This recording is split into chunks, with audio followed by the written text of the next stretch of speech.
Для меня, как всегда, большая честь послужить Takže вам. ako vždy je pre mňa veľkou cťou poslúžiť vám.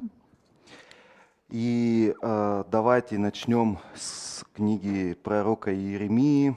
A poďme začať z knihy proroka Jeremiáša.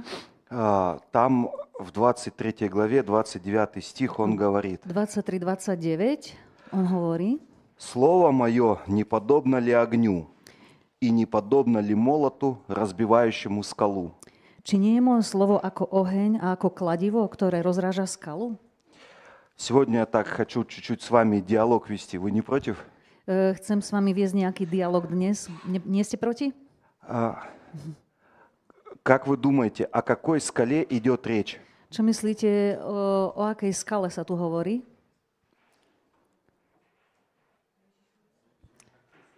Isus? Нет, он говорит, Слово Божье разбивает скалу. Hovorí sa tam, že slovo Božie rúca skalu alebo rozbíja skalu. То есть, скала, я так понимаю, это в нашем разуме какая-то твердыня. Ja tomu tak rozumiem, že skala je vlastne istá pevnosť v našom vnútri. И Слово Божье, оно имеет такую силу, которая будет разбивать эту скалу. A slovo Božie má takú moc, ktorá bude rozrážať túto skalu. Потому что, мы уже многие из нас давно верующие, да? Pretože mnohí z nás už dávno sme veriaci však. В церковь давно ходим. Už dávno chodíme do cirkvi. И за время хождения у нас сформировались какие-то твердыни, какие-то скалы в голове. A počas tohto chodenia s Bohom a do cirkvi sa u nás formovali určité pevnosti. И вот Слово Божье, a Božie slovo, не то, что там вот вся Библия, а именно то слово, которое Бог проговаривает в твою личную, лично тебе. A myslí sa tým nie len celá Biblia vo všeobecnosti, ale práve konkrétne to slovo, ktoré prehovára Boh priamo k tebe osobne. Вот это слово, оно заряжено такой силой, что способно сокрушить любую твердыню, любую скалу, любой образ мыслей. Toto slovo má v sebe takú moc a takú energiu, že môže rozraziť každú skalu v tvojich myšlienkach, v tvojom vnútri. Потому что, я думаю, ни для кого не секрет, все мы так или иначе, религиозны, да? A myslím si, že nie je to tajomstvo, keď poviem, že všetci sme tak alebo onak sme náboženskí. У нас есть какие-то знания о Боге. Máme nejaké vedomosti o Bohu. Какие-то свои убеждения. Máme nejaké svoje presvedčenia. Опыт. Skúsenosť. За что мы держимся. Ktorých sa držíme. И вот мы думаем, только вот так вот может быть и никак по-другому. A myslíme si, že môže sa niečo stať len takýmto spôsobom a nijako inak. И вот эти все убеждения, они формируют в нашем разуме скалу. A tieto všetky presvedčenia formujú v našom rozume, v našom ume takú skalu. Вот, но Бог также говорит. Ale Boh takisto hovorí. В Библии написано. V Biblii je napísané. Что Он горшечник, а мы глина. Že on je hrnčiar a my sme hlinou. И, представляете, да, себе горшечника и глину. Predstavte si takého hrnčiara a hlinu. То есть глина – это противоположность скале. Hlina je v podstate protichodná alebo opakom skaly. И когда горшечник работает с глиной, a keď hrnčiar pracuje s hlinou, эта глина, понимаете, да, она должна быть такой мягкой, податливой. A chápete, táto hlina musí byť taká mäkká a poddajná. И вот у нас, в разуме, в голове часто скала. A v našom rozume a v našej hlave často máme skalu. Но чтобы Бог с нами работал, чтобы Ему было, комфортно, да, с нами. A aby Boh mohol s nami naozaj pracovať, мы должны быть гибкими. Potrebujeme byť pružní. Как вот эта глина. Tak ako táto hlina. Потому что, из каждого из нас Pretože z každého z nás Бог хочет что-то сделать. Boh chce niečo vyrobiť. Преобразить. Premeniť. Как написано, что преображаемся мы в тот же образ в образ Божий. Ako je napísané, že premieňame sa v ten istý obraz, v obraz Boží. Но вот часто вот эти твердыни, скалы, Ale často tieto pevnosti a skaly, они не дают нам, Богу возможности пробиться в нашу жизнь. nedávajú Bohu takú možnosť, aby prerazil v našom živote. И вот бывают такие моменты звездные, A bývajú také úžasné momenty, когда Бог каким-то образом, keď Boh nejakým spôsobom как-то Он умудряется, получается у Него это. sa snaží o to a nejak sa mu to darí, Он посылает это слово posiela toto slovo лично для тебя, osobne pre teba и какая-то твердыня или какая-то скала, она просто рушится. a nejaká pevnosť alebo nejaká skala jednoducho sa rúca. Представьте, да, эту картину, огромный камень, там какая-то такая скала и большой молот огромный, да, который по этой скале бьет, и она вот просто в пыль разлетается. Predstavte si to v mysli tak, že vidíte nejakú veľkú skalu a príde to veľké kladivo, ktoré bije po tej skale a ona sa proste úplne roztriešti, rozbije. Вот. И, Богу часто приходится так действовать. A Boh často musí takto konať. И это очень замечательно, очень классно. A je to niečo znamenité, významné, úžasné. И я верю A verím всем сердцем, celým srdcom, что Бог хочет сегодня разрушить že Boh chce dnes rozbiť одну из таких скал. jednu z takýchto skal. И я не хочу проповедовать просто ради того, чтобы проповедовать. A nechcem kázať len preto, aby som kázal. Я понимаю так, что каждая проповедь, Ja tomu rozumiem tak, že každá kázeň она должна иметь плод. musí mať ovocie. И я прошу вас просто вот не держаться за эти свои убеждения. A prosím, aby ste sa nedržali tak striktne tých svojich presvedčení. Давайте вместе опять скажем. Poďte ešte raz spolu povieme. Я выбираю Ja si volím быть сегодня byť dnes как глина. ako hlina. Я позволяю Ja dovolujem Духу Святому Duchu Svetému разрушать rozbíjať всякую скалу. každú skalu, Все, что не от Него, všetko, čo nie je od Neho есть в моей жизни. a to, čo je v mojom živote. И смотрите, Матфея, 9 глава, 17 стих. Poďme si pozrieť Matúša, 9. kapitolu, 17. verš.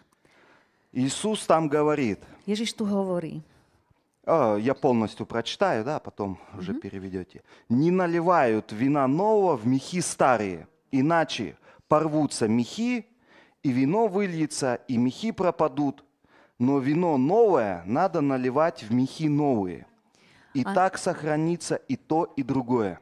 ani nevlievajú nového vína do vetchých kožíc, lebo ináč by sa kožice potrhali a aj víno by sa vylialo, aj kožice by sa zahubili. Ale nové víno lejú do nových kožíc a zachované je oboje. И есть кто из вас никогда не молился о новом вине? A je niekto, kto sa nikdy nemodlil za nové víno? Есть такие? Je tu niekto taký, kto sa nikdy nemodlil za nové víno?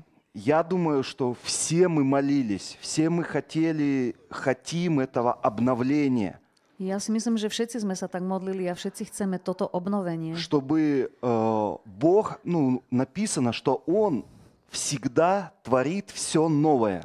Je napísané, že Boh tvorí vždycky všetko nové. И для того, вы представляете этот образ мехи, вино, да? Predstavte si tento obraz tých mechov, tých kožíc a vína. То есть мехи, они подразумевают собой наш разум. A tieto mechy, alebo kožice, alebo nádoby, tými sa rozumie náš rozum. А вино – это обновление Святого Духа. A víno je obnovenie Ducha Svätého. И Бог, Он никогда не будет противоречить своему слову. A Boh nikdy nebude protirečiť svojmu slovu. Если Он говорит, что не наливают вино новое в старые мехи, Ak on hovorí, že nové víno sa nevlieva do starých kožíc a nádob, то Он и не будет это делать. tak to ani nebude robiť. И поэтому, обновление, которое мы многие так хотим, A preto to obnovenie, po ktorom všetci tak túžime, оно не наступает. ono neprichádza. Потому что мы пытаемся со своими старыми взглядами и убеждениями Pretože my sa snažíme so svojimi starými názormi a presvedčeniami получить от Бога что-то новое. dostať od Boha niečo nové. И вот эти мехи A tieto nádoby нам надо обновлять. alebo kožice potrebujeme obnovovať. То есть, понимаете, все эти образы: скала, глина, мехи, вино. Takže rozumiete všetky týmto obrazom skala, víno, mechy, hlina. Я буквально вкратце скажу о себе. Ja doslova len v krátkosti poviem o sebe. Смотрите, сначала давайте. Апостол Павел. Začnem tým, že apoštol Pavol, Помните, он шел в Дамаск. pamätáte si, ako išiel do Damašku? Там ему свет с неба воссиял. Tam mu zažiarilo svetlo z neba То есть так ему явился Иисус. a takto sa mu zjavil Ježiš. И как бы говорит Павел, Савл, в тот момент он еще был Савл, Vtedy ešte bol Saulom a hovorí, говорит, ты не туда идешь. že nejdeš na správne miesto. Я не географически имею в виду, а вообще ты не так мыслишь, неправильно представляешь. Nehovorím teraz o zemepise, že smerom, kam išiel zemepisne, ale hovorím o tom, kam smeroval proste duchovne, že nejdeš správnym smerom. И он сказал Павлу, Иисус, следуй за мной, да? A Ježiš povedal Pavlovi, nasleduj mňa. И представьте, то есть мы же понимаем, что Бог, Он насильно никогда не действует и никого не заставляет. A my rozumieme tomu, že Boh nikdy nekoná násilne a nikoho nenúti, nedonúcuje. И я думаю, что у Павла A ja si myslím, že Pavol было такое состояние, bol v takom stave, то есть когда он шел в этот Дамаск, v tom momente, kedy on bol na ceste do Damašku, я, искренне верю, ja úprimne verím, что Павел, že Pavol он, не был как бы таким плохим, да? nebol v podstate zlý, Даже когда не знал Господа. dokonca aj keď ešte nepoznal Pána. Просто все дела, там то, что он христиан там предавал, там против церкви шел. Všetky jeho skutky, ako postupoval, boli v podstate proti cirkvi a proti veriacím. Он это делал, искренне. Он думал, что он служит Господу. On to robil naozaj z úprimného srdca, lebo úprimne on naozaj veril tomu, že takto slúži Bohu. Он так понимал. On tomu rozumel tak, Он так был наставлен. tak ho učili. Помните, он о себе говорит, что он фарисей. Бывший уже потом он о себе это говорит. Pamätáte si, ako neskôr potom hovorí, že predtým bol farizeom.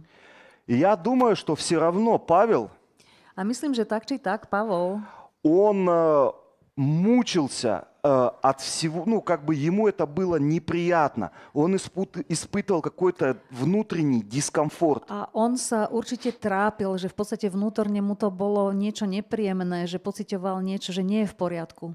Он, естественно, знал эти заповеди, да, не убей. On skutočne poznal tieto prikázania, že nezabiješ. И Степана, да, помните, когда побивали камнями, он там присутствовал, руководил этой казнью. A pamätáte si, že keď mučili Štefana alebo kameňovali Štefana, Ja on vlastne думаю, Pavol у него- toto riadil. Я думаю, что у него были внутри какие-то противоречия.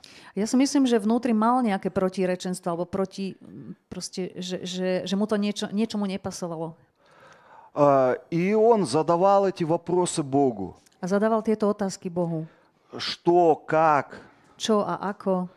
И я думаю, вот это состояние, A ja si myslím, že tento stav оно позволило Иисусу dovolilo Ježišovi достучаться до Павла. dobiť sa k Pavlovi, alebo doklopať sa k nemu. И вспомните себя, A spomente si na seba. когда мы пришли к Богу, Keď sme prišli k Bohu, и вот какое состояние, aký stav оно предшествовало этому. predchádzal tomuto. То есть, я думаю, что у многих были какие-то проблемы, неудовлетворенность своей жизнью, Myslím, že mnohí sme mali problémy, alebo sme boli nespokojní so svojím какое-то životom. искание внутри было. Bol vnútri nejaké hľadanie bolo vnútri. Какие-то мы, вопросы задавали сами себе, еще не зная Бога, да? Ešte nepoznajúc Boha, sme si určite zadávali sami sebe nejaké otázky. Искали, может быть, какой-то смысл жизни, да? Možno, že sme hľadali zmysel života. Так было, не? Bolo to tak, alebo nie? Вот, и я думаю, что,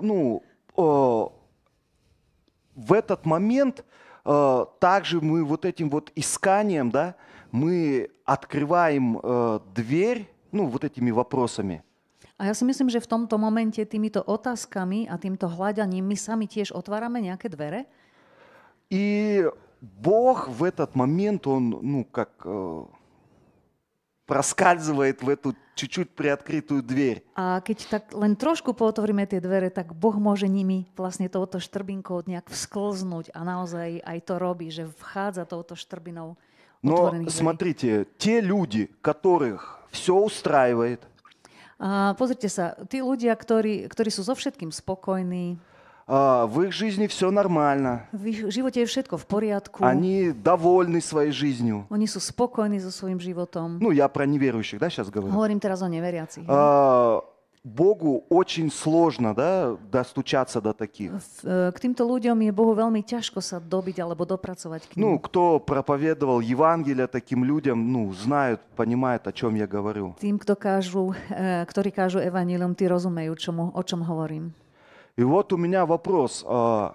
Кого из вас устраивает сегодняшняя жизнь? Я имею в виду духовная жизнь, христианская. A mám teraz takú otázku k vám, že komu z vás sa páči, alebo kto z vás je spokojný s duchovným životom, s kresťanským životom? Že je to všetko v pohode. Я думаю, что к такому человеку, Богу очень сложно достучаться. Ja si myslím, že k takémuto človeku je Bohu veľmi ťažké prebúrať sa, prebiť sa. Если, все устраивает, все нормально. Ak je všetko v podstate v pohode, v poriadku, Я в воскресенье в церковь пришел, prišiel som do cirkvi v nedeľu, свой религиозный долг выполнил, splnil som si svoj náboženský dlh, podĺžnosť и все у меня нормально. a všetko je v pohode. И вот, так было у меня. A tak som to mal aj ja. Но я говорю, потом я стал задавать, сам себе вопрос. Ale potom som si začal zadávať sám sebe túto otázku. Я столько лет верующий. Ja už som toľko rokov veriaci. А где то, о чем я, ожидал в самом начале, когда я только пришел к Богу? Ale kde je to, čo som očakával od samého začiatku, keď som len prišiel k Bohu? Где сила? Kde je tá moc? Где чудеса? Kde sú zázraky? Где откровения? Kde sú zjavenia? Где плод Kde моего хождения? Kde je ovocie môjho chodenia s Bohom? Где, люди, да, спасенные? Kde sú spasení ľudia? Вообще, я просто, я не знаю как, но я радикально подошел, к этим вопросам. Ja vlastne neviem ako, ale nejak radikálne som pristúpil k týmto otázkam. И, размышляя, я пришел к выводу, A rozmýšľajúc o tom, som prišiel k takému záveru, что, мое христианство, оно не работает. že moje kresťanstvo nefunguje. Вот, толку ноль. Že je to v podstate ako nula, že sa rovná nule. Вот, и я стал, думаю, если оно не работает вот так, A tak som si pomyslel, že keď nefunguje takýmto spôsobom, надо что-то с этим делать. tak musím s tým niečo urobiť. Смысл ходить на тот момент я, почти 17 лет ходил в церковь. A v tom čase, to už bolo asi 17 rokov, čo som chodil do cirkvi. И,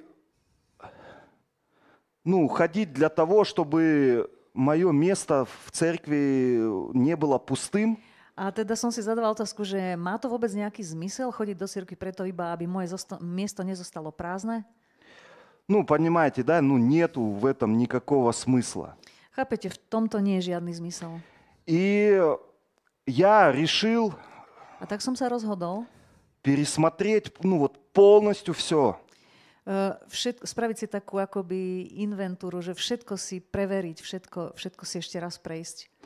То есть, за 17 лет, Za 17 rokov, представьте, сколько всего можно узнать predstavte si, čo všetko sa dá dozvedieť о Боге, o Bohu. сколько можно проповедей прослушать. Koľko kázní si môžete vypočuť. То есть, есть какой-то опыт. Takže už máte nejaké skúsenosti. И я просто решил за это не держаться. A ja som sa rozhodol, že nebudem sa tohto pridržať.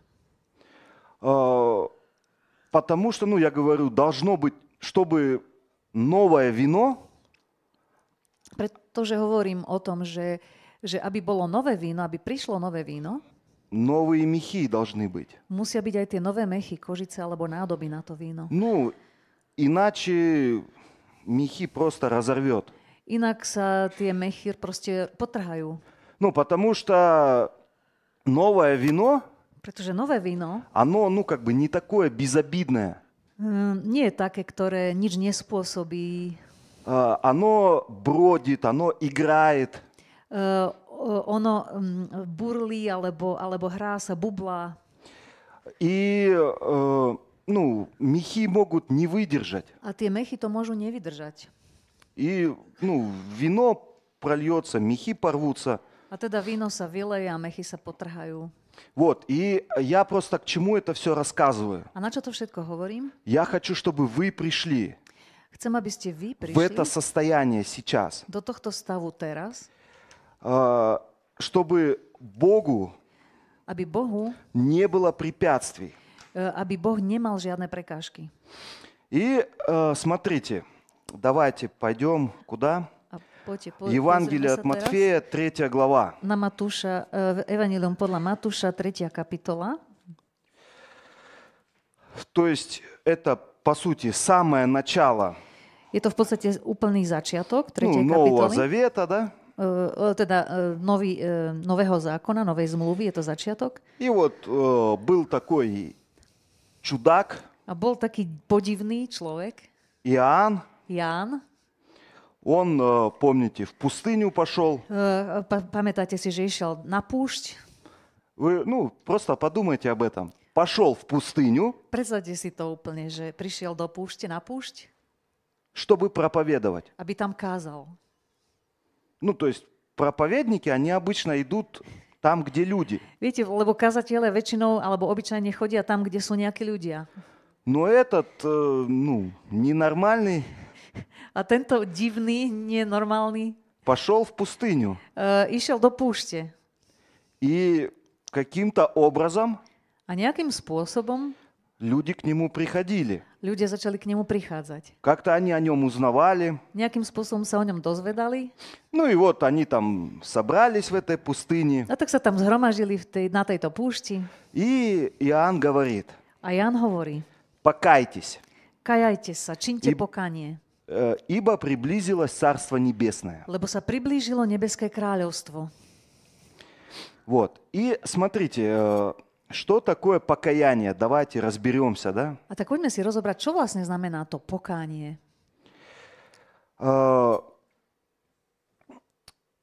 Есть традиционная версия, да? Existuje taká tradičná verzia, Традиционное учение, tradičné učenie, что человек грешит, že človek hreší и ему надо покаяться, то есть попросить у Бога прощения. a potrebuje činiť pokánie, čiže prosiť Boha o odpustenie. Я так, вкратце совсем. Ja celkom v krátkosti to chcem povedať. И вот, я хочу сегодня это понимание немножко расширить. Ja chcem toto porozumenie trošku rozšíriť dnes. Кто уже давно в Боге, Ten, kto už je dávno v Bohu, тот знает, что в оригинале, в Библии, на греческом до нас оригинал дошел, že ten vie, teda kto už chodí s Bohom, vie, že v originále, v gréckom originále vieme, že Nový zákon bol napísaný v gréčtine pôvodne a takto aj to k nám prišlo. Там используется греческое слово, которое у нас переведено как покаяние, греческое слово метаноя. To grécke pôvodné slovo, ktoré sa u nás prekladá ako pokánie, je metanoja. И все мы знаем, многие, что это означает изменить свое мышление, A všetci, alebo mnohí z nás vieme, že to znamená zmeniť svoje myslenie, повернуться в противоположную сторону. obratiť sa na opačnú stranu. Вот. И представьте, A predstavte si, я хочу позволить себе такую вольность. chcem si teraz dovoliť niečo také voľnejšie. Слово покаяние, Slovo pokánie заменить на слово изменить мышление. že by sme zamenili toto slovo pokánie na výraz zmenu myslenia. И, я сейчас дальше продолжу, и вы поймете, что это в принципе так и есть. A teda ďalej budem pokračovať a pochopíte, že je to naozaj tak. Вот, то есть, смотрите, опять пойдемте к Иоанну. Poďme sa vrátiť k Jánovi. И вот он говорит, покайтесь. A on tu hovorí, činte pokánie. Приблизилось царство. Priblížilo sa kráľovstvo. Все мы тоже знаем, наверное, не раз слышали, что евреи, они ожидали это царство по-своему. A myslím, že všetci vieme, že Židia očakávali toto kráľovstvo svojím spôsobom, tak ako si oni mysleli.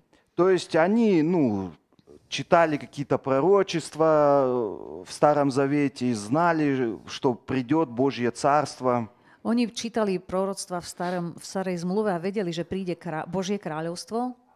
Но они думали, что это будет, как политическая система. Ale oni si mysleli, že to bude politický systém. Вот, вы просто попытайтесь понять мысли тех людей, как они мыслили. Takže teraz si skúste tak porozumieť alebo pochopiť ich mysle, ako oni mohli o tom vtedy rozmýšľať. Потому что вот эта фраза Иоанна, да, «покайтесь, ибо приблизилось Царство Небесное», pretože toto volanie, alebo táto veta Jánova, pokánie čínte, lebo sa priblížilo kráľovstvo nebeské. Как оно связано, да? Приблизилось это царство и приблизилось. A ako je to spojené toto? Tak keď sa priblížilo toto kráľovstvo nebeské. No a čo? И вот представьте, фарисеи, они всю жизнь A predstavte si, že farizeovia celý svoj život посвятили на поиски этого царства. zasvetili alebo venovali hľadaniu tohto kráľovstva. И, естественно, Иоанн это знал. A naozaj Ján toto vedel. И его, Иисус, помните, он называет его самым большим пророком. A pamätáte si, že Ježiš nazýva Jána najväčším prorokom. Потому что Иоанн, он, никого, вы же понимаете, что Иоанн Креститель, он Библию не читал. A chápete, že Ján Krstiteľ nečítal Bibliu. Иисус в тот момент еще не проповедовал. Ježiš v tom momente ešte, alebo na ten čas, do toho času ešte nekázal. Но Иоанн, Ale Ján, он понимал, как это царство будет выглядеть на самом деле. Chápal a rozumel, aké je toto kráľovstvo, ako bude vyzerať v skutočnosti naozaj toto nebeské kráľovstvo. Именно поэтому A práve preto он пришел перед Иисусом prišiel pred Ježišom и говорит: ребята, покайтесь. a hovorí, decka, počúvajte, čínte pokánie. То есть поменяйте мышление. To znamená, zmente svoje myslenie. Потому что сейчас, после меня, Pretože čoskoro po mne придет тот, príde ten, кто будет говорить вам такие вещи, kto vám bude hovoriť také veci, что они не влезут в вашу голову. že vám nevlezú do hlavy. Поэтому он говорит, уберите свое старое представление, Tak preto hovorí, odpracte svoje staré predstavy. все, что вы представляли до этого о царстве, какие-то вещи у вас были, Všetko, čo ste si doteraz predstavovali o tom kráľovstve, mali ste nejaké veci vo svojej mysli o tom, поменяйте мышление, zmente svoje myslenie. покайтесь. Urobte pokánie, Потому что вы со старым мышлением pretože vy s tým starým myslením никогда не поймете, что такое Царство Божье на самом деле. nikdy nepochopíte, čo je v skutočnosti a naozaj to Božie nebeské kráľovstvo. И помните, там он говорит, что A pamätáte si, on tam hovorí, приготовьте путь Господу, pripravte cestu Pánovi, прямыми сделайте стези Ему. upriamte jeho chodníky. То есть это для чего нужно было сделать? Na čo to bolo treba urobiť? То есть Иисус, Он воздействовал на людей, Ježiš totiž to účinkoval na ľudí, то есть через проповедь, alebo pôsobil na ľudí cez kázne, через мысли. cez myšlienky. И со старым мышлением A so starým myslením люди, они не могли ľudia nemohli понять Иисуса. pochopiť Ježiša. Ну и в целом уже как бы подводя итог этому отрезку, да, A keby som to chcel tak uzavrieť celý tento celok, ну, евреи, все, кто слушал Иоанна Крестителя, všetci tí Židia, ktorí počúvali Jána Krstiteľa, они плохо исполнили oni zle alebo nesprávne splnili то, что Иоанн говорит. to, čo Ján hovorí. Они не покаялись, Oni nečinili они pokánie. не поменяли свои мозги. Oni nezmenili svoje myslenie. Ну, иначе Иисуса бы не распяли, да? Inak by neukrižovali Ježiša však. Если, они понимали его, что он им говорит. Ak by oni rozumeli, čo im hovorí. Вот. Потому что пришел Иисус после Protože- проповеди, после Иоанна, Pretože po pôsobení Jana prišiel na scénu Ježiš и начал говорить a začal hovoriť такие, вещи странные, také zvláštne veci, что Царство Божье že nebeské kráľovstvo внутри вас. je vo vašom vnútri.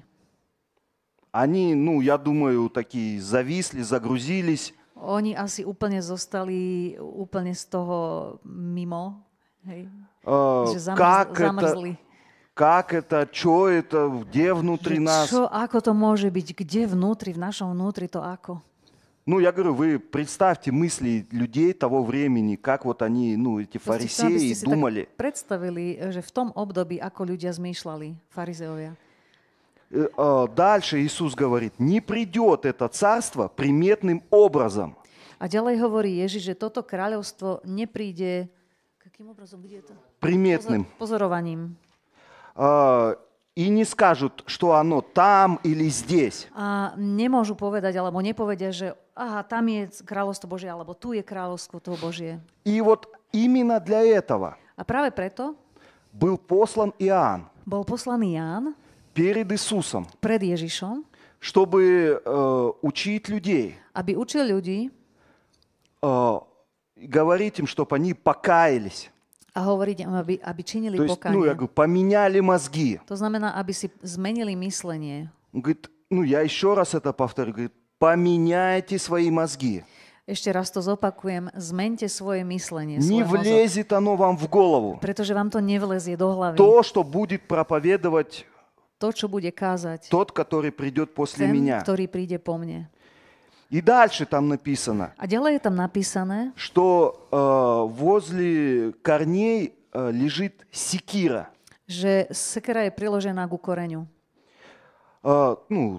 Топор, да, по-русски. Áno, sekera. То есть что-то, деревья, да, говорит, при корнях лежит секира, то есть всякое дерево, которое не приносит плод, срубают и бросают в огонь. Čiže je to Matúš 3.10. Užia sekera priložená na koreň stromov a každý strom, ktorý nenesie dobré ovocie, sa vytína a hádže sa na oheň. И вот, я так понимаю, что деревья, да, вот эти вот, при корнях которых лежит секира, A ja tomu tak rozumiem, že tie stromy, pri ktorých koreňoch leží sekera, это откровение. to je zjavenie.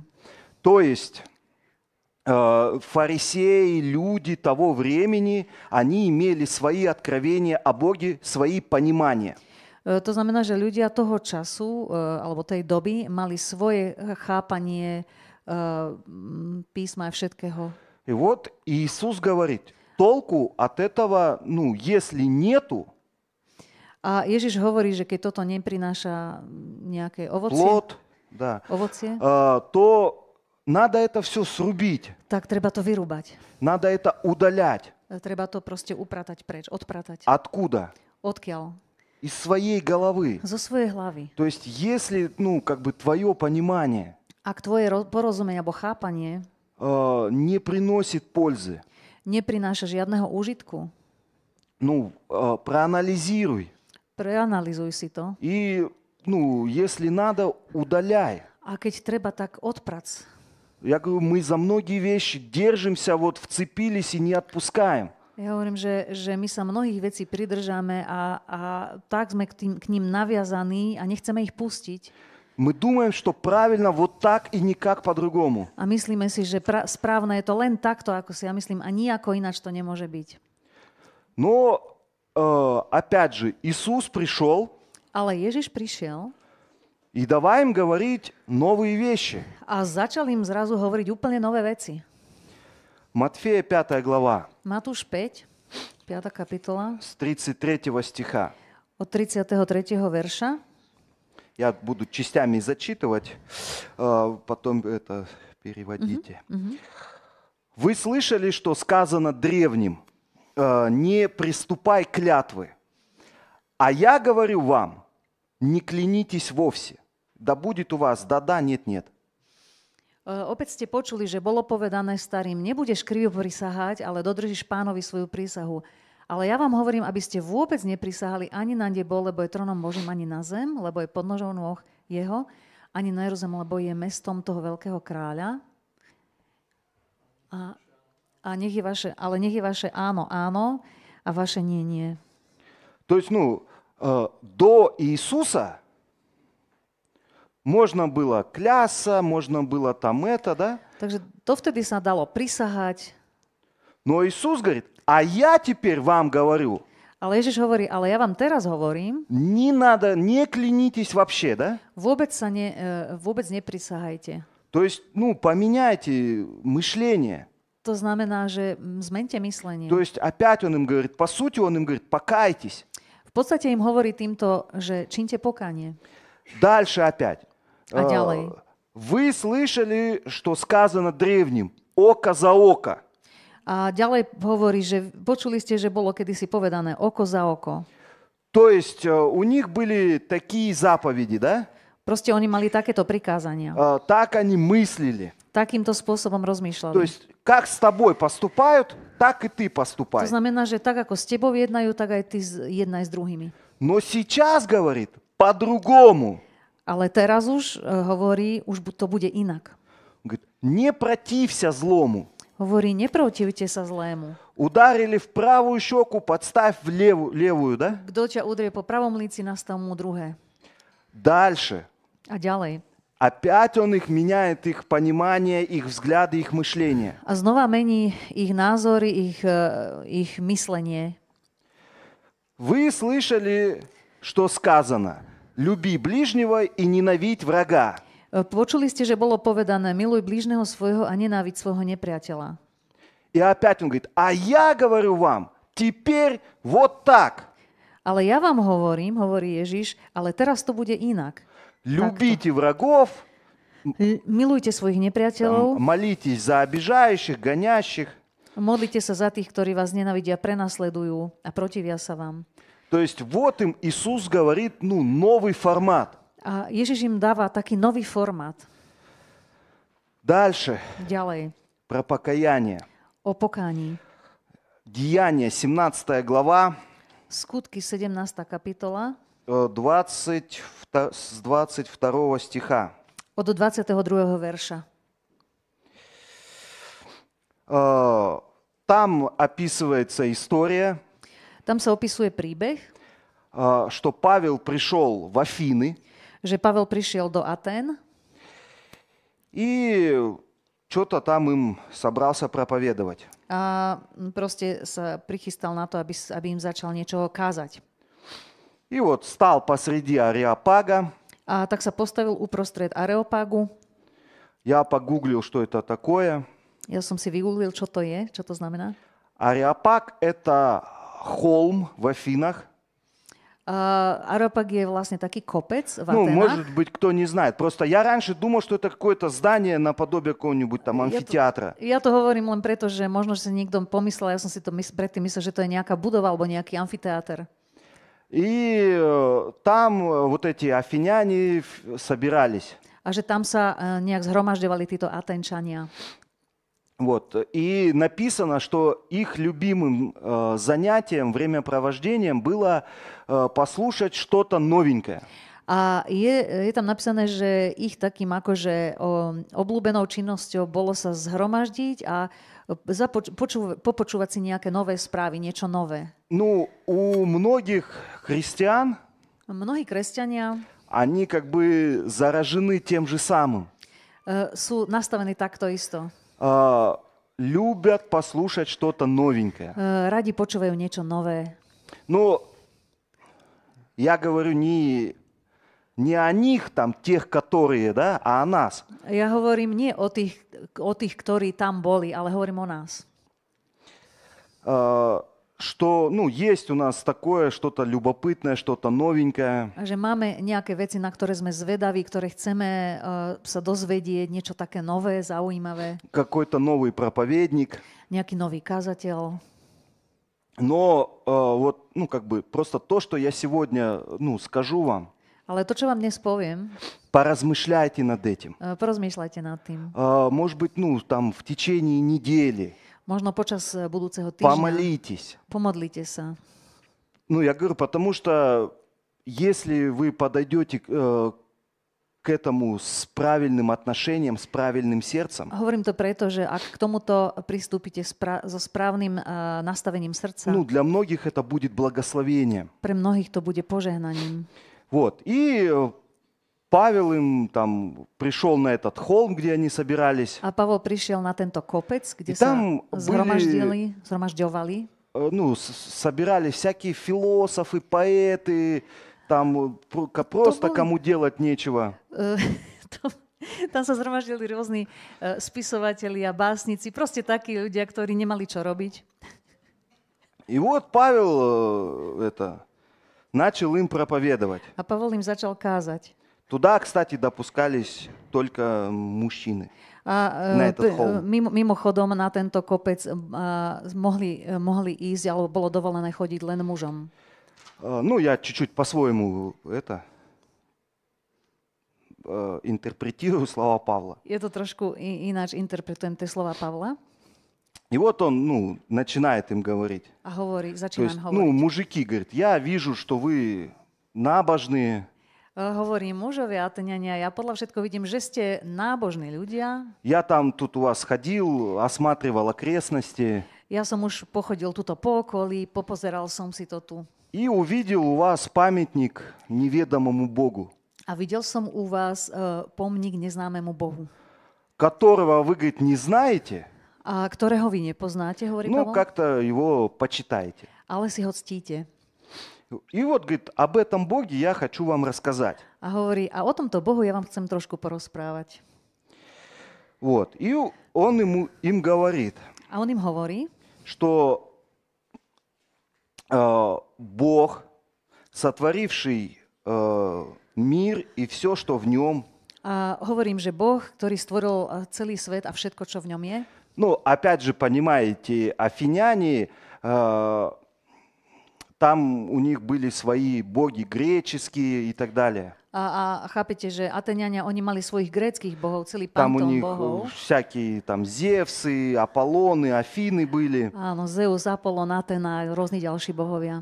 Вот. И плюс на тот момент Афины был таким торговым центром. A zároveň ešte v tom čase, v tej dobe, boli Ateny aj takým biznis centrom alebo obchodným centrom. То есть там какие-то купцы были, мореплаватели Boli tam moreplavci, kupci с разных стран. i z rôznych krajín. И, естественно, у каждого из них были свои языческие боги, да? A prirodzene každý z nich mal nejakých pohanských bohov. Представляли свое, что там их бог, у каждого есть, как их бог сотворил землю, да? Proste každý mal nejakú takú predstavu, že ten ich boh je ten stvoriteľ zeme a neba. Вот. И Павел говорит, что я хочу вам рассказать о Боге, который сотворил мир, все, что в нем. A Pavol tu hovorí, ja vám chcem rozpovedať o tom Bohu, ktorý všetko stvoril, nebo aj zem a všetko, čo je v ňom, vo svete. Он, будучи Господом неба и земли, On tým, že, alebo súd s Bohom neba a zeme, tým, že je Bohom neba a zeme, не в рукотворных храмах живет. neslúži alebo nežije v chrámoch učinených ľudskou rukou. И вот у меня к вам вопрос, а где живет? A mám na vás otázku, a kde teda žije? Где живет Бог? Kde žije Boh? V nás. В нас.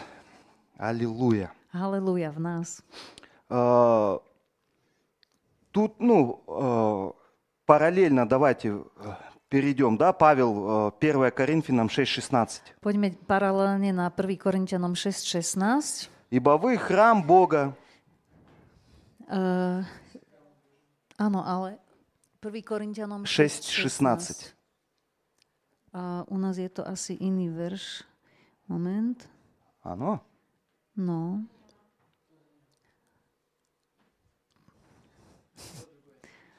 No. Ну, вы так proste hovorí tam, že vy я ste думаю, храмом все Божьим, знают, že что vy мы ste храм храмом Божий. Божьим. Бог говорит, вселюсь в них и буду ходить. A Boh hovorí, že urobím si u vás príbytok a budem s vami chodiť. Je to 19.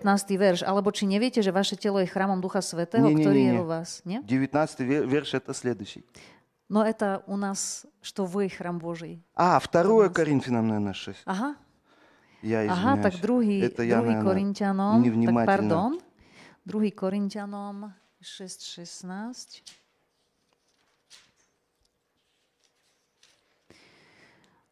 Угу. Áno, o aké spojenie medzi chrámom a modlami.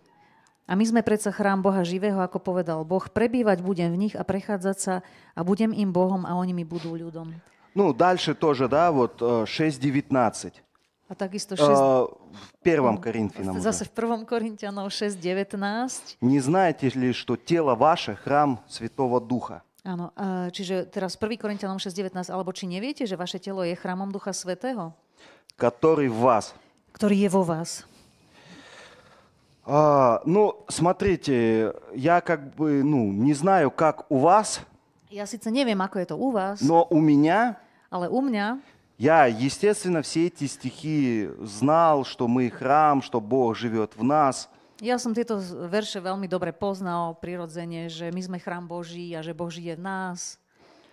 Но почему-то все время я, понимая эти истины, Ale z nejakého dôvodu celý čas, rozumejúc týmto pravdám, куда-то там на небеса, к Богу в молитве, keď som išiel kde si, kam si, na nebesia, k Bohu v modlitbe, пытался до туда достучаться. som sa snažil doklopať, dobúchať do tých dverí k Bohu. Вот. Такое у меня было понимание. Mal som takéto porozumenie. И вот, опять едем с вами в Афины. A poďme zase, si pocestujme do tých Aten. Вот. Выяснили, да, что Бог не живет в рукотворных храмах. Tak sme si vyjasnili, že Boh nežije v chrámoch, ktoré sú učinené rukou. Не требует служения рук человеческих, как бы имеющий в чем-либо нужду. Это дальше, этот же, продолжение.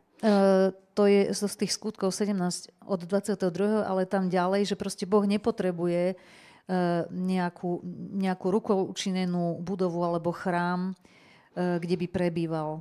Proste nie niečo, čo je učinené rukou. Nepotrebuje to. Не требует, чтобы мы служили Ему. A dokonca ani nevyžaduje, aby sme mu slúžili. Не имеет ни в чем нужды. Nemá nejakú núdzu, nejakú potrebu. Сейчас, секунду. To je vlastne 25. verš. Nedá si slúžiť ľudským rukám, ako by dačo potreboval. Вот. И говорит, от одной крови. A Дальше. hovorí ďalej.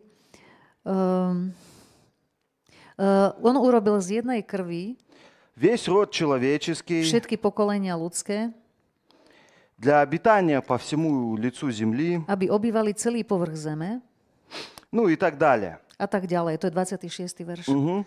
И дальше вот он говорит, A ďalej hovorí, там пару стихов ниже, говорит, что мы им живем, a trošku ďalej sa hovorí, že my ním žijeme, движемся и существуем. 28.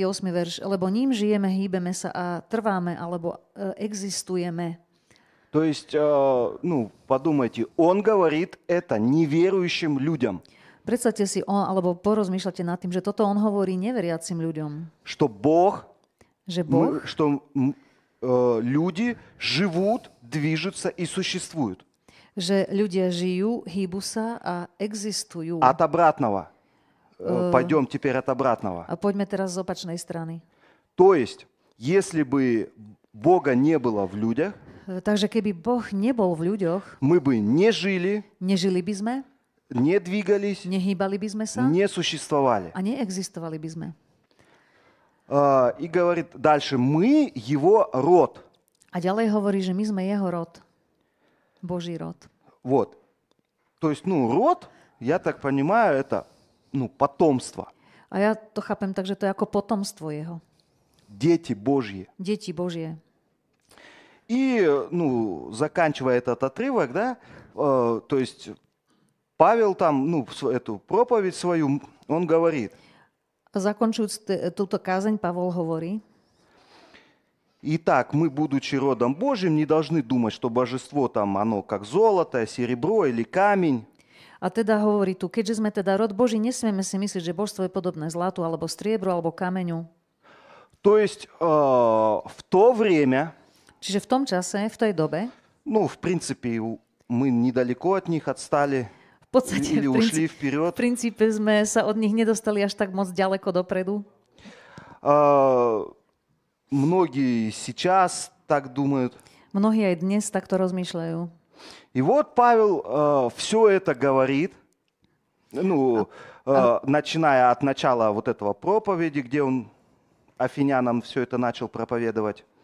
A tu Pavol všetkým týmto hovorí od začiatku, ako začal týmto Atenčanom kázať, Что Бог,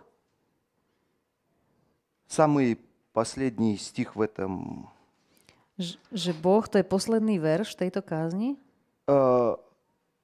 ныне повелевает всем людям покаяться. teraz proste hovorí všetkým ľuďom, alebo prikazuje všetkým ľuďom, aby činili pokánie. И перед этим есть такая фраза «Итак, оставляя времена неведения».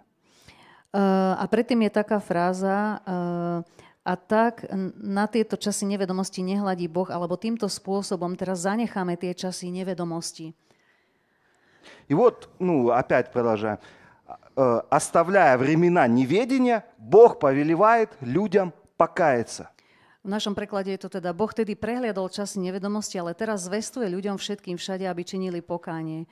Čiže ako keby odložme teraz tie časy nevedomosti, už ich dajme preč a čiňme pokánie. Не только грехи, Nie len hriechy, а он говорит, оставьте свое понимание Бога. ale hovorí aj to, že zanechajte svoje porozumenie alebo pochopenie Boha, ako ste ho chápali doteraz. И он перед этим говорил, вот вы думали, что Бог вот такой, что он там живет там-то, там-то, что его образ подобит там On золоту. to predtým aj tak opisujem, že vy ste si doteraz mysleli, že Boh je taký, ktorý žije tam a tam, že je podobný zlatu alebo striebru, alebo tomu, alebo tamtomu. To ste si všetko mysleli. Это было времена неведения. Toto boli časy nevedomosti. То есть люди до этого момента, ну, по сути, пока не пришел Иисус, To znamená, že ľudia do toho momentu alebo do toho času, kým neprišiel v podstate Ježiš, не знали Бога. nepoznali Boha. Именно Иисус, Práve Ježiš, одна из его главных миссий, jedna z jeho hlavných misií, он, написано, пришел открыть людям Бога как Отца.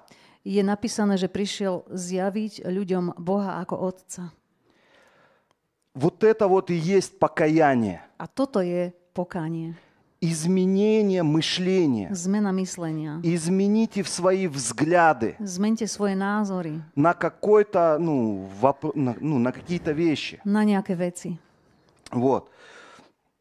То же самое, A to isté, Так, что у нас со временем?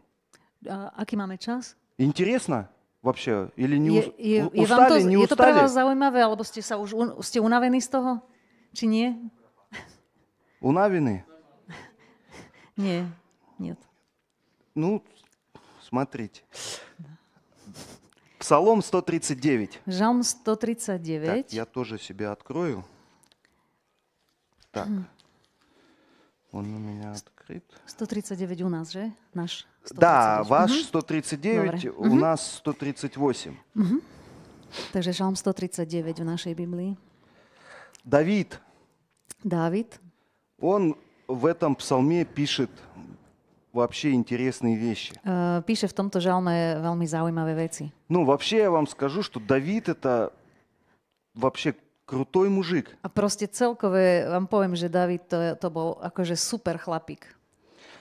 Просто, у меня как бы было такое представление о Давиде, Mal som o Davidovi takúto predstavu, что он там Голиафа завалил, že on zabil Goliáša, бегал полжизни от Саула, pol života utekal pred Saulom а остальные полжизни убивал всех этих язычников, a druhú polovicu života zabíjal všetkých pohanov. всех мочащихся к стене, как написано. No. Вот. И Давид пишет такие вещи. A David píše takéto veci. Он говорит, куда пойду от духа... я прочитаю. Куда пойду от духа твоего и от лица твоего, куда убегу? Зайду ли на небо, ты там, сойду ли в преисподнюю, и там ты, возьму ли крылья зари, переселюсь на край моря, и там твоя рука поведет и удержит меня десница твоя. To je od 7. verša, 339, žalm od 7. verša. Kam by som mohol zájsť od tvojho ducha? Pre tvojou tvárou kam utečiem? Keby som vstúpil na nebesa, tam si ty. A keby som si uslal v záhrobí, aj tam si ty. A keby som si vzal krídla ranej zory a býval pri najvzdialenejšom mori, aj tam by ma odprevadila tvoja ruka a tvoja pravica by ma uchopila. Я, естественно, знал этот псалом, Prirodzene poznal som tento žalm. и, не так давно, в очередной раз читая его, Ale nie tak dávno, keď som ho znovu už toľkýkrát čítal, я, размышлял, rozmýšľal som o ňom. и я, так еду в машине, Tak idem si v aute и я взорвался прям. a priam vo mne niečo vybuchlo, vytrisklo. И я я в кабине один, я прям вслух. Ja som v tej kabíne kamionu sám a priamo, až som to počul ušami, И я такой говорю, Давид, говорю, стоять, стоп. že bol som taký, že David, že stop. Говорю, откуда ты это знаешь? A hovorím, odkiaľ to ty vieš? Пойду на небо, там ты, сойду в преисподнюю, там ты, улечу там на крыльях зари, и там ты. Ako keby som sa ja s Davidom rozprával, že David, odkiaľ si to ty všetko vedel, že keby som vstúpil na nebesa, aj tam si ty, keby som si vzal krídla ranej zory, aj там si. Odkiaľ to máš, David? Ну, согласитесь, да, чтобы такие заявления делать, No, надо там побывать, прежде чем это, ну, говорить, да? no súhlasíte so mnou, že keď niečo takéto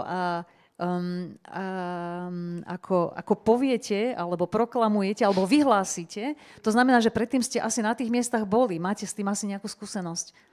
И я, ну, как бы, Давид говорю, как ты там, ну, A tak si tak hovorím, myslíš, že David, to ako sa všetko stalo, где to ты čo je? там на небесах, в преисподней? Kde si ty bol na nebesách, alebo v hrobe, alebo kde na tých Что, miestach? был, что ли? Он говорит, To fakt si tam bol, alebo čo? ладно, чтобы не затягивать. Aby som to dal niekde ďalej, inde. То есть, ну, смотрите, Давид, ну, я ему опять вопрос задаю. Давид, а зачем ты вообще? Он говорит, куда пойду от духа твоего, да? A hovorím mu ako by tomu Davidovi, že a na čo to všetko vôbec hovoríš, že kam by som mohol zájsť od tvojho ducha? Я говорю, ну, зачем ты вообще у тебя в мыслях, ну, как бы, ну, я так вот размышляю, зачем ты вообще хотел куда-то уйти от Божьего духа? A že vlastne na čo si ty chcel niekam ujsť pred Božím duchom, že to čo má znamenať? То есть мы тут, ну, современные верующие, A my, súčasní veriaci, ktorí sme tu, бывает, что, ну, из кожи вон вылазим, niekedy vyliezame zo svojej kože, чтобы попасть в это Божье присутствие. aby sme sa dostali do Božej prítomnosti. Ну, ты хотел уйти от этого Божьего присутствия. Ale ty si predsa chcel odísť alebo ujsť od tejto Božej prítomnosti. Вот, и, ну, вы же понимаете, что вот Давид, когда перечисляет, что уйду на небо, в преисподнюю, там улечу на крыльях, A chápete, že keď David toto hovorí, že pôjdem tam, alebo zašiel by som tam, alebo onám v tých veršoch. вы же понимаете, что это он не в Библии прочитал. A chápete, že on to nečítal v Biblii. Ну, Давид, ну, у него не было Библии. David ešte nemal Bibliu. Вот, и, ну, откуда он это знал? Odkiaľ to vedel? Ну, я, чтобы сейчас не удаляться от темы, Aby som sa nevzdialoval teraz od témy. ну, кто-то скажет, ему Дух Святой открыл. Niekto môže povedať, že Duch Svätý mu to zjavil. Но меня как бы такой ответ, ну, не в полноте не устраивает. Ale mne takáto odpoveď nestačí Я úplne. полностью не удовлетворен этим ответом. Ja som nie úplne spokojný. Pre mňa táto odpoveď proste nie je dostatočná. И, ну, вот, я понимаю так, Ja tomu rozumiem tak, что Давид že Dávid в этом псалме, v tomto žalme он описывает свой опыт. opisuje svoje skúsenosti. Вообще, ну, Библия, да? Celkové Biblia, Все мы знаем, что Писание Бога духновенно, да? všetci vieme, že písmo je vdychnuté alebo inšpirované Bohom. Я раньше думал, Ja som si predtým myslel, что Бог, Он, ну, чуть ли там человека не за руку брал, или ему там прям на ухо надиктовывал, и он записывал. a ja som si dovtedy myslel, že to bude asi tak, to bolo, že Boh chytil človeku ruku a písal to jeho rukou, alebo priamo mu to do ucha priamo diktoval a človek to rýchlo písal v tej istej И chvíli. такие моменты тоже были. A také momenty boli tiež, Но большинство Библии ale väčšina Biblie написано так, je napísaná tak, что человек že človek имел какие-то духовные переживания, mal nejaké duchovné zážitky и Дух Божий a Duch Boží побуждал этого человека записать. pozbudzoval tohoto človeka to zapísať Ну, как бы для нас, pre nás, для следующих. pre tých, čo budú následovať. Потому что, ну, вот, опять же, представьте, какой у вас, 22-й, наверное, псалом, Že predstavte si ten žalm asi 22. где Давид говорит, Господь, пастор мой. 23. je to u nás, kde hovorí 23. Dávid, že Hospodin je môj pastier. Все знаете, да, этот псалом? Všetci poznáte tento žalm. Но, согласитесь, невозможно откровение о том, что Господь пастор, No skúste so mnou súhlasiť, že nie je možné také zjavenie Полу- o tom, že Boh je pastier, получить за один день. dostať takéto zjavenie iba za jeden deň. То есть Давид, To znamená, že Dávid, он в этом псалме on v tomto žalme записал весь опыт своей жизни. napísal alebo zapísal celoživotnú skúsenosť. То есть, ну, там помните, что трапезу в виду врагов накрывает Бог. Pamätáte si, že prestrie pred môjmi nepriateľmi stôl plný ovocia, plný Иду там долиной prestretí. смертной тени, A keď pôjdeme dolinou tieňa smrti, там твой жезл, твой посох меня направит, tvoj prúd a tvoja подкорректирует. palica ma potešú a napravia. Давид вот эти все вещи он познавал в течение всей жизни. David tieto veci poznával počas celého svojho života. То есть он видел, как Бог его спасал из каких-то ситуаций. To znamená, že on videl, ako ho Boh zachraňoval z nejakých situácií, vytrhol z nejakého Приходил ему на выручку.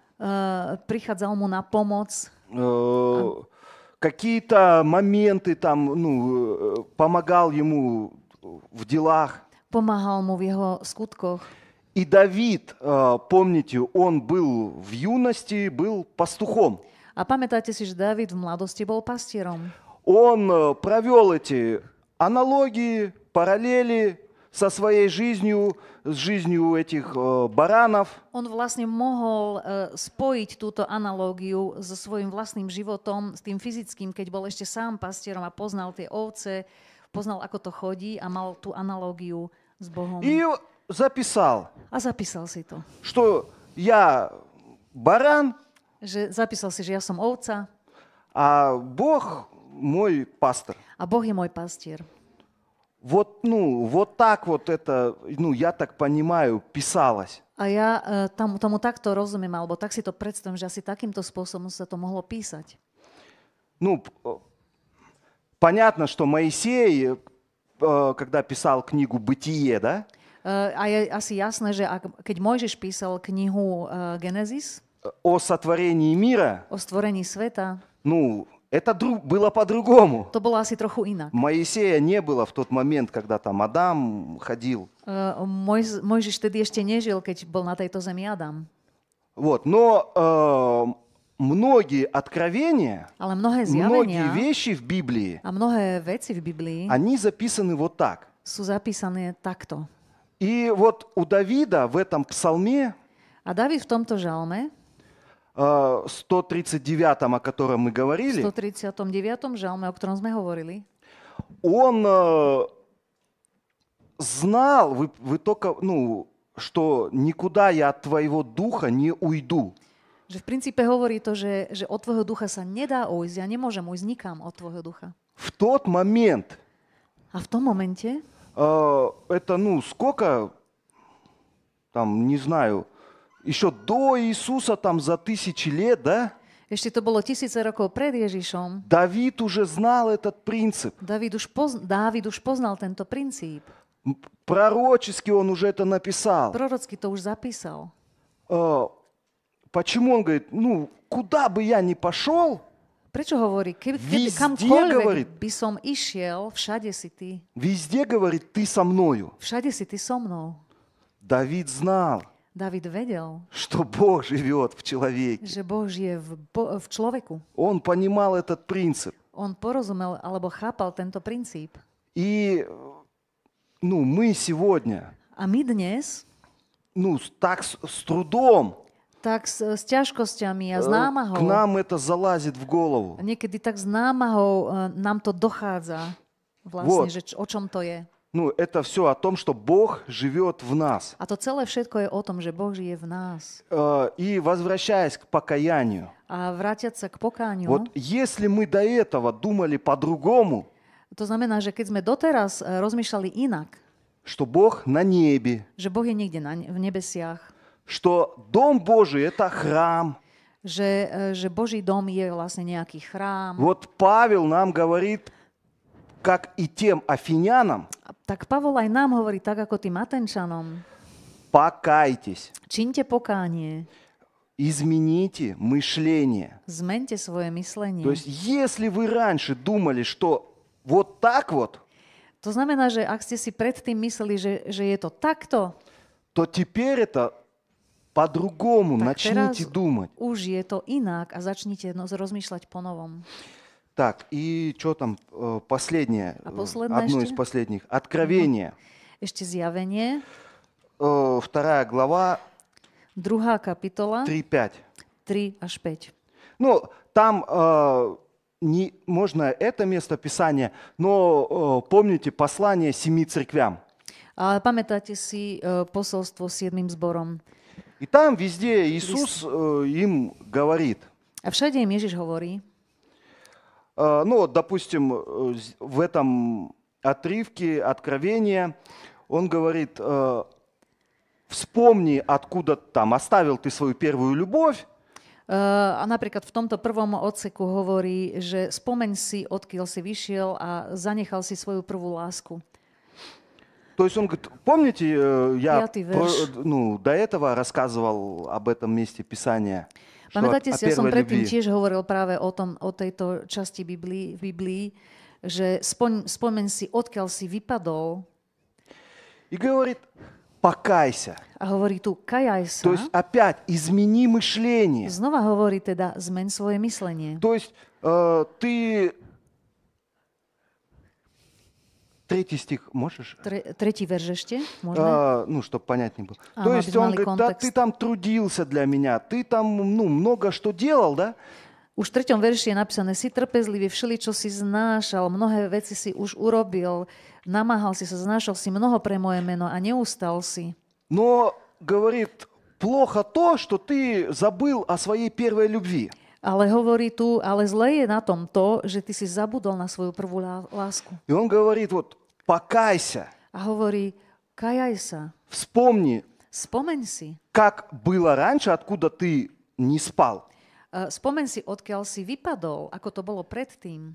То есть сейчас у тебя, говорит, мышление по-другому. A tým povedal vlastne, že teraz máš iné myslenie.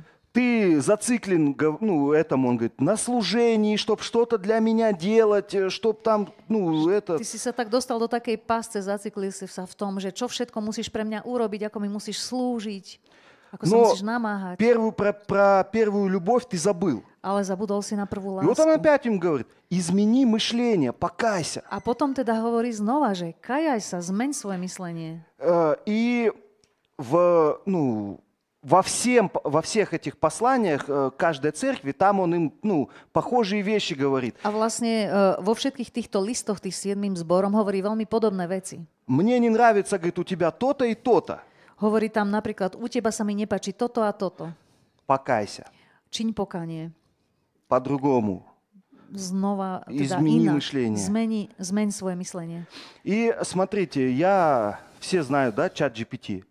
A viete, všetci asi poznajú, čo je to chat GPT. Вообще классная вещь. Je to super vec. Я не пользуюсь им так, чтобы он мне толковал Библию, Nepoužívam ho tak, aby mi vykladal písmo, но задаю ему такие вопросы. ale zadávam mu také otázky. Я ему говорю, греческое слово, я не знаю греческий язык, Ja síce nepoznám grécky jazyk, gréčtinu, ale mu zadávam No. niektoré grécke slova. я говорю, знаешь же вот слово, вот это метаноя? Hovorím chatu GPT. Ty poznáš to slovo metanoja? Естественно. Áno, samozrejme. Я говорю, можно ли это слово A hovorím mu, že je možné toto slovo, использовать в нерелигиозном контексте? že či je možné toto slovo použiť mimo náboženského kontextu.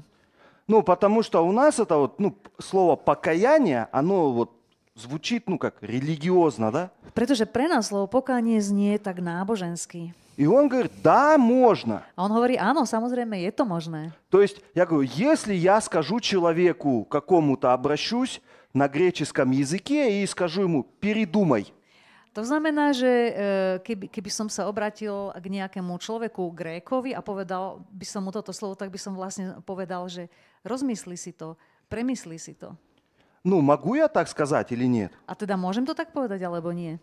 Он говорит, да, это слово, ну, метаноя, оно использовалось вообще изначально, не было у него религиозного A подтекста. on mi odpovedal, tento čet, že áno, je to tak, že toto slovo predtým sa vôbec nepoužívalo v náboženskom kontexte. Bolo to normálne slovo, bežné slovo. И, ну, я уже сам потом через симфонию, A potom cez konkordanciu som si sám я нашел везде, где встречается слово som покаяние, si vyhľadal toto slovo pokánie všade, kde sa vyskytuje v písme. ну, там, в любых, там, покаяние, покаяния, там, то есть любые формы этого V слова. rôznych formách tohto slova, v rôznych pádoch a tak ďalej. Я все это просмотрел, Všetko to som si tak preveril, там overil. немного, чуть больше 30. Je ich nie až tak veľa, okolo viac než 30. Можно ли заменить это слово на изменение мышления? Či sa dá, teda som skúmal, či sa dá toto slovo, čo je tam, zmeniť na zmenu myslenia, zmena myslenia. И, ну, я понял, что да, можно. То есть смысл от этого, ну, не меняется вообще. A pochopil som, že áno, je to možné, pretože vôbec to nemení zmysel, keď to zmením na zmenu myslenia v И tých kontextoch. вот, ну, уже точно последнее. A určite teraz už posledné. Возвращаемся к царству. Vrátime sa ku kráľovstvu. Вот поразмышляйте, ладно, ну, сейчас дома поразмышляйте. Tak A nemusíte tu, ale doma porozmýšľajte. А кто царствует Kto в kráľuje царстве? v kráľovstve? И смотрите, ну, мы привыкли так, что Царство Божье, оно где-то на небесах, да? Где-то вот после смерти мы туда попадем, там умрем, и вот... My sme si tak zvykli rozmýšľať, že kráľovstvo nebeské to je až vtedy, keď už potom zomrieme a potom sa tam dostaneme niekde v nebi, ďaleko od nás a to až potom bude, keď už odídeme z tejto zeme. Поразмышляйте над этим, что вообще многие обетования Божьи A porozmýšľate o tom, že celkové mnohé zasľúbenia Božie мы ожидаем после смерти. my očakávame, že prídu až po smrti. Что вот там когда-то Že až tam niekedy v budúcnosti будет у меня и то, и то. bude mať aj toto, aj tamto. Ну, по-русски, как говорят, я не знаю, как у вас, молочная река, кисельные берега. Že proste je také príslovie, že všetko proste, že krajina, ktorá bude pretekať mliekom a medom, hej, že proste úplný nejaký ideál, hej, nejaká krajina zasľúbená. Ну, были такие же мысли, да, у многих, что вот здесь мы живем, но вот когда я приду к Господу, там будет так классно, я там буду... Že asi všetci sme už niekedy tak rozmýšľali, že ja aj teraz ešte tu musím žiť na tejto zemi, ale potom, kto príde, keď už prídem konečne do neba, tam to bude všetko, tam konečne už Ну, to после bude смерти. super, po smrti. Как будто смерть наш спаситель. Ako keby smrť bola našou No. spásou, záchranou. Я говорю, просто поразмышляйте. Ну, что сколько, ну, из-за такого мышления, что мы думаем, что царство это где-то там, что вот будет хорошо потом, вот когда я в это царство попаду. Но No proste porozmýšľať o tom, že niekedy, keď rozmýšľame takýmto spôsobom, ako sme spomenuli pred chvíľou, že teda však až raz tam už bude potom všetko dobré. A kvôli tomuto zmýšľaniu, но porozmýšľate, že? помните, Иисус сказал, где Že Ježiš povedal, Ежиш поведал, так, 11:20 Лука. Lukáš 11, 11. kapitola, 20. verš, 11. kapitola, 20. verš. Если, говорит, я перстом Божьим изгоняю бесов, Ale ak ja prstom Božím vyháňam démonov, то, конечно, достигло до вас Царство Божье. tak iste, že prišlo k vám kráľovstvo Božie. Помните, Иоанн говорил, Pamätáte si, Ján hovoril, приблизилось, priblížilo sa а Иисус уже, говорит, А Иисус- достигло. a Ježiš už To hovorí, jest už ano- prišlo, už Оно vás уже dosiahlo. пришло. Už vás dosiahlo to kráľovstvo Božie. И потом, ну, я говорю, страшные непонятные вещи говорит. A potom hovorí, ja to tak hovorím, že hovorí strašné a nezrozumiteľné veci. Что это царство внутри нас. Že to kráľovstvo je zrazu v nás. И вот, ну, я говорю, мы со своим вот этим мышлением религиозным, A teda ja to tak hovorím, že my s týmto svojim náboženským myslením ну, не понимаем эти вещи. nechápeme tieto veci. Мы, я говорю, в это царство собираемся после смерти. Ako ja hovorím, že my sa ako keby zberáme do tohto kráľovstva alebo chystáme, až keď bude po smrti. Что мы туда попадем, Že my sa tam dostaneme, ну, если повезет, да? ak Или- budeme mať šťastie, Ну, если ak пустят. sa to podarí, ak nás tam Так, pustia. ну, так думают No tak, многие или нет? tak mnohí rozmýšľajú, alebo Или nie. кто думает, что я точно там попаду? Alebo kto z vás si myslí, že no ja určite, že sa tam dostanem. Jasné. Ну, в своем спасении, ну, как бы, не сомневайтесь. Že vo svojom spasení, teda nepochybujte o svojom spasení. Иисус не просто так. Ježiš neprišiel len tak, А, pre nič za nič. Ну, и покаяние, вот то, что мы привыкли, что это там о грехе и так далее, что вот надо в грехах покаяться. A slovo pokánie je niečo, čo sme si my zvykli interpretovať tak, že je to pokánie z hriechov a teda Но prosiť o odpustenie. мы вообще грешим, Ale my celkové hrešíme. вообще человек грешит, потому что Človek hreší v celku preto, мышление не обновлено. že nemá obnovené myslenie. Мы не знаем, кто мы. My nevieme, kto sme. У нас, у многих нет откровения, что вообще Бог для нас сделал во Христе. Mnohí z nás nemáme ani poňatia alebo zjavenia o tom, čo v skutočnosti pre nás Boh urobil v Kristovi a skrze Krista. Мы не понимаем свою природу. Nechápeme ani svoju prírodzenosť, alebo to skáďal sme vyšli. Мы привыкли думать так, Zvykli sme si rozmýšľať tak и нам надо в этом покаяться, a my potrebujeme z tohto činiť pokánie. начать думать по-другому. Začať rozmýšľať inak. То есть мы раньше, ну, я про себя Hovorím думал teraz так, o sebe, že ja som predtým rozmýšľala takto. что когда я грешу, Že keď ja hreším, то есть я, ну, как бы предаю, уже будучи верующим, už keď som už sa stal pred tým veriacim a tak hreším v tomto stave, tak vlastne zrádzam я предаю Бога. Boha. Но Иисус, Ale Ježiš Он совсем по-другому на это смотрит. sa pozerá na toto úplne inak. Иисус смотрит на наши грехи Ježiš sa pozerá na naše hriechy не как на предательство, nie ako na zradu, а как на болезнь. ale ako na chorobu, nemocnosť. Он прекрасно понимает, On naozaj rozumie, Что мы- veľmi dobre rozumie, что мы больны. že sme chorí. И помните, он говорит, не здоровые имеют нужду во враче, но больные. A pamätáte si, ako hovorí, že nie zdraví potrebujú záchranu alebo lekára, ale chorí potrebujú lekára.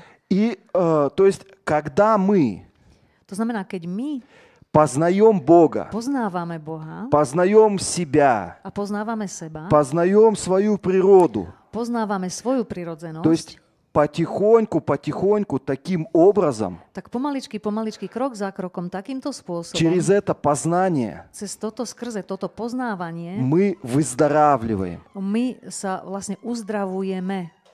То есть, ну, на самом деле, я так думаю, To znamená, že v podstate ja si myslím, что любой вообще без исключения человек že akýkoľvek človek absolútne bez výnimky грешит hreší, не потому, что он хочет, nie preto, že chce, не потому, что ему nравится, nie preto, že sa mu to tak páči, а потому, что он болен. ale preto, že je chorý.